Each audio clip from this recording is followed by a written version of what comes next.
Assalamualaikum warahmatullahi wabarakatuh.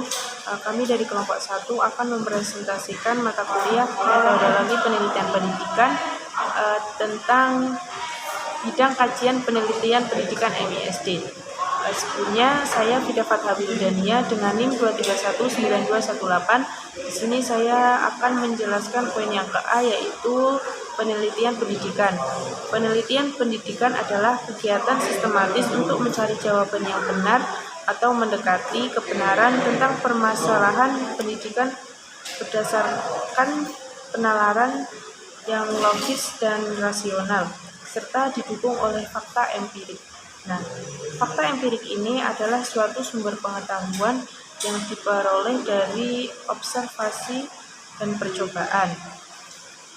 Nah, dalam penelitian pendidikan itu ada ruang lingkup penelitian pendidikan dan tujuan penelitian pendidikan. Nah, adapun ruang lingkup penelitian pendidikan itu ada sistem pendidikan, falsafah pendidikan, kebijakan pendidikan, teori pendidikan, manajemen pendidikan, satuan pendidikan, jenis pendidikan, program pendidikan, proses pembelajaran, kontribusi pendidikan, dan ilmu-ilmu pendukung pendidikan. Baik, saya Tia Artika dengan NIM 19773 akan menambahkan materi tentang bidang kajian penelitian pendidikan. Bidang kajian penelitian pendidikan sendiri itu terdapat 6 permasalahan ya teman-teman. Yang pertama ada masalah belajar di sekolah. Nah, bagaimana cara menghadapi masalah-masalah belajar di sekolah seperti kemalasan atau anak yang kurang aktif dalam pembelajaran tertentu atau pembelajaran yang terasa membosankan dan hanya monoton, itu bagaimana untuk menyikapinya. Lalu yang kedua ada desain dan strategi pembelajaran di kelas. Nah, strategi apa yang digunakan untuk memulai pembelajaran di kelas tersebut? Bisa jadi dengan strategi discovery learning atau menyingkap pembelajaran, strategi inquiry, strategi problem based learning, atau strategi project based learning. Itu juga bisa, tergantung dari setiap pendidik akan menggunakan desain dan strategi pembelajaran yang mana, dan nantinya akan dipilih yang paling bagus dan paling efektif itu yang mana gitu. Lalu yang ketiga ada alat bantu media dan sumber belajar. Nah, di sini media pembelajaran atau alat bantu dan sumber belajar itu ada apa saja gitu. Seperti buku panduan, buku cetak LKS, atau menggunakan audio seperti perekaman dan lain-lain, atau menggunakan visual atau audio visual, kita menayangkan video pembelajaran terkait begitu. Lalu yang keempat ada sistem asesmen atau evaluasi proses dan hasil pembelajaran. Tentu saja setiap pembelajaran akan menghasilkan penilaian untuk hasil akhir dari pembelajaran itu sendiri. Nah, dalam sistem penilaian kita akan menggunakan sistem penilaian yang bagaimana gitu. Akan disesuaikan dengan setiap masing-masing sekolah. Lalu yang kelima ada pengembangan peserta pendidik dan tenaga kependidikan. Nah, tentu saja dalam pembelajaran dalam bidang kajian penelitian pendidikan itu terdapat ada pendidik, ada peserta didik, dan ada tenaga kependidikan. Nah, bagaimana agar ketiganya itu terus berkembang gitu. Lalu yang keenam ada masalah kurikulum. Nah, kita menggunakan kurikulum yang bagaimana agar pembelajaran bisa maksimal gitu, agar pendidikan dapat berjalan dengan baik, kita harus mengikuti kurikulum yang ada gitu. Ya, mungkin seperti itu dari saya. Terima kasih. Selanjutnya yaitu tujuan umum pendidikan.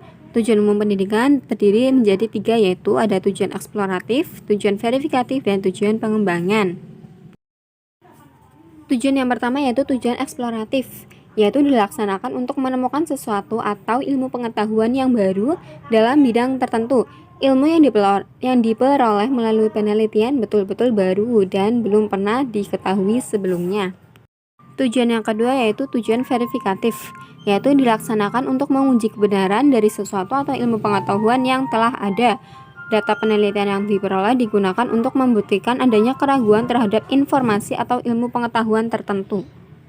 Sedangkan yang ketiga yaitu tujuan pengembangan, yaitu dilaksanakan untuk mengembangkan sesuatu atau ilmu pengetahuan yang telah ada. penelitian dilakukan untuk mengembangkan atau memperdalam ilmu pengetahuan yang telah ada. Kemudian saya akan menjelaskan poin yang kedua, yaitu pendekatan penelitian pendidikan. Secara umum, penelitian pendidikan digunakan pendekatan kualitatif dan kuantitatif, di mana keduanya memiliki perbedaan antara lain asumsi tujuan prosedur dan karakteristiknya. Namun, di sini bukan untuk menentukan mana yang lebih unggul karena masing-masing memiliki kelebihan dan kelemahannya tersendiri.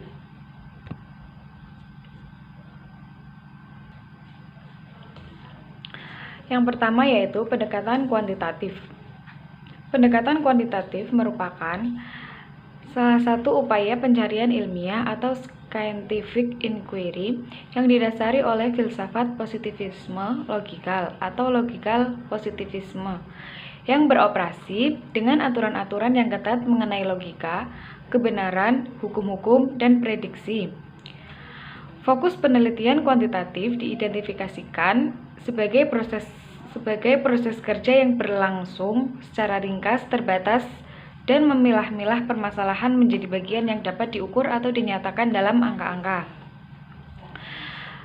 Penelitian ini dilaksanakan untuk menjelaskan, menguji hubungan antar variabel, menentukan kualitas dari variabel, menguji teori, dan mencari generalisasi yang mempunyai nilai prediktif. Kemudian yang kedua yaitu pendekatan kualitatif. Dasar penelitian kualitatif adalah konstruktivisme yang berasumsi bahwa kenyataan itu berdimensi jamak, interaktif, dan suatu pertukaran pengalaman sosial dan yang diinterpretasikan oleh setiap individu. Peneliti kualitatif percaya bahwa kebenaran adalah dinamis dan dapat ditemukan hanya melalui penelaahan terhadap orang-orang yang melalui interaksinya dengan situasi sosial mereka sendiri.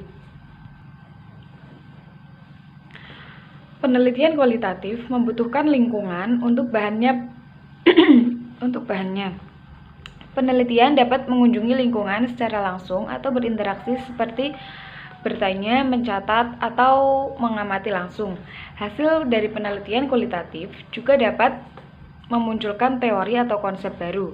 Apabila hasil penelitiannya bertentangan dengan teori dan konsep yang sebelumnya dijadikan kajian dalam penelitian. Adapun ciri pokok penelitian kualitatif yaitu yang pertama, menggunakan lingkungan alamiah sebagai sumber data. Yang kedua, memiliki sifat deskriptif analitik. Yang ketiga, tekanan pada proses bukan hasil. Kemudian yang keempat bersifat induktif, dan yang kelima mengutamakan makna.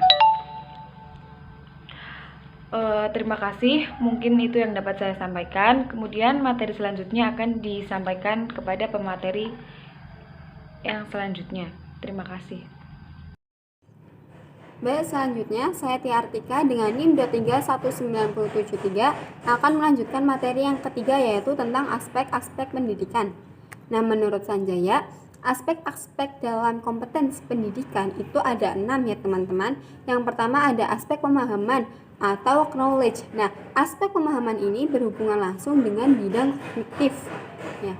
Lalu yang kedua ada aspek pemahaman atau understanding. Nah, aspek pemahaman ini yaitu kedalaman materi atau kedalaman pengetahuan yang telah dimiliki oleh masing-masing individu.